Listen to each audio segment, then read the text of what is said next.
Hey everyone out there, okay, Guitar Kit World Land. Tim Land is coming here from Outlaw Guitars. Cast. We got the body, you can see we rounded out for the third pickup. These guitars that we're building on this round are three pickups. She will take care of your hack drip. Roll out the router, the holes and everything. That on that guy's decided on it. Keep under the pickup. So what we've done is we've also drilled out for battery box, 9-volt battery box, because we're going to have active pickup guitars, middle pickup.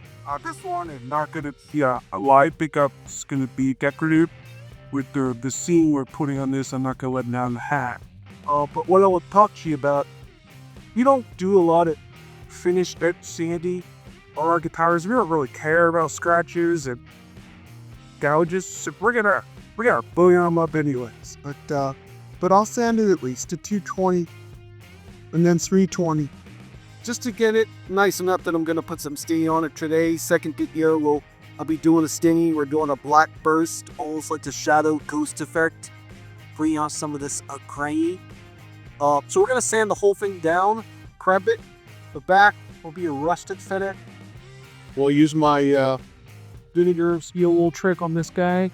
Breed the gates to wood, the find the tacks, and then today, right now, the next step, we're gonna fit the neck. The neck's all prepped.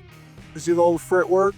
So like go, just gonna sand this wood girder, and that'll get the vinegar treatment as well. But it's a really good fit. I already tested it. This one was done really good.